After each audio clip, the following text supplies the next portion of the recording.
शरद पवार सियासत की वो शख्सियत जो अपने आप में राजनीति का एक युग है तो मराठा राजनीति की पावर। इस चेहरे के पीछे हर दशक के राजनीतिक दौर की उठापटक का अनुभव है। शरद पवार जब भी बोलते हैं तो सिर्फ तोल मोल कर ही बोलते हैं। अब शरद पवार ने उस पार्टी के अध्यक्ष पद को छोड़ दिया है जो उनके बागी तेवरों का एक मुकम्मल दस्तावेज है। वो पार्टी जिसे उन्होंने कांग्रेस छोड़कर बनाई, वो एनसीपी जिसे पवार ने कांग्रेस के बरक्स खड़ा कर दिया। मराठा पावर के सबसे बड़े प्रतिनिधि ने अचानक संन्यास के ऐलान से महाराष्ट्र की सियासत में कोलाहल पैदा कर दिया।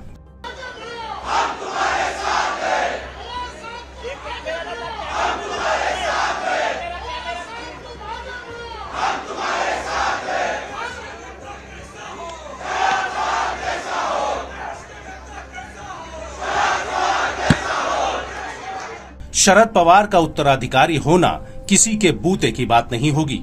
शरद पवार की उम्र न सिर्फ एक पार्टी का वजूद बल्कि राज्य के मुख्यमंत्री के साथ केंद्र सरकार में कई बड़े मंत्रालयों के अनुभव समेटे हुए है। पवार की कायनात को समझने के लिए खुद राजनीति की एक उम्र बीत चुकी है। पवार महाराष्ट्र के मुख्यमंत्री भी रहे तो देश के रक्षा मंत्री भी, आईसीसी के अध्यक्ष भी रहे तो सत्ता पक्ष के साथ साथ विपक्ष का सबसे प्रमुख चेहरा भी। उनकी पावर का अंदाजा सिर्फ इस बात से लगाया जा सकता है कि उन्होंने कभी इंदिरा गांधी से बगावत कर कांग्रेस छोड़ी तो बाद में कांग्रेस को छोड़कर अपनी पार्टी नेशनलिस्ट कांग्रेस पार्टी की बुनियाद रखी और फिर पीछे मुड़कर नहीं देखा। शरद पवार का पूरा नाम शरद चंद्र गोविंद राव पवार है। पुणे में 1940 में उनका जन्म हुआ। पिता का नाम गोविंद राव और मां का नाम शारदाबाई है। शरद पवार का विवाह प्रतिभा शिंदे से हुआ। उनकी एक बेटी सुप्रिया सूले हैं।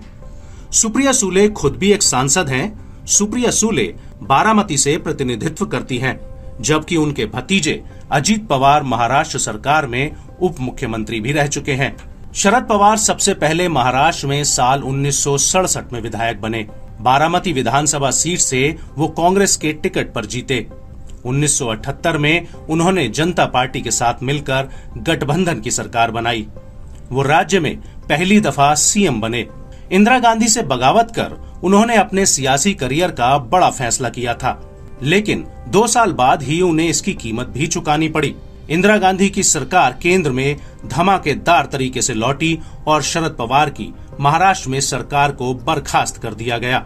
लेकिन इस झटके से शरद पवार की राजनीतिक यात्रा पर विराम नहीं लगा। वो इंडियन नेशनल कांग्रेस के अध्यक्ष बने। 1983 में पहली बार इस पार्टी के टिकट से सांसद का चुनाव जीते। बारामती संसदीय क्षेत्र से ही चुनकर वो संसद पहुंचे।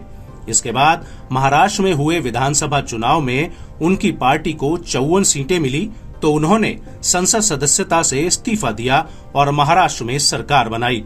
1985 में शरद पवार महाराष्ट्र में दूसरी बार मुख्यमंत्री बने।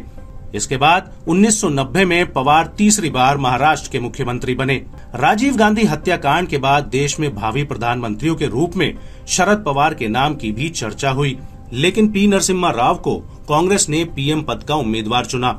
नरसिम्हा राव सरकार में शरद पवार देश के रक्षा मंत्री बने, लेकिन इसके बाद पवार फिर महाराष्ट्र की राजनीति में लौटे। 6 मार्च 1993 में वो महाराष्ट्र के मुख्यमंत्री बने। 1999 में शरद पवार ने कांग्रेस छोड़कर अपनी पार्टी एनसीपी बनाई। साल 2004 में उनकी पार्टी यूपीए गठबंधन का हिस्सा बनी। इस बार पवार देश के कृषि मंत्री बने। पिछले 2 लोकसभा चुनावों में शरद पवार ने शिरकत नहीं की है। उन्हें राजनीति का किंग मेकर भी माना जाता है। क्रिकेट से लगाव की वजह से वो मुंबई क्रिकेट एसोसिएशन, बीसीसीआई और आईसीसी के अध्यक्ष पद पर भी काबिज रहे। अब शरद पवार ने अध्यक्ष पद से संन्यास का ऐलान कर विरोधियों को ये सोचने पर मजबूर कर दिया है कि उनका अगला कदम क्या होगा। बड़ा सवाल ये है कि पवार की राजनीतिक सक्रियता के बगैर विपक्ष के हमलों में वो धार नहीं दिखेगी जिनकी उन्हें तलाश है।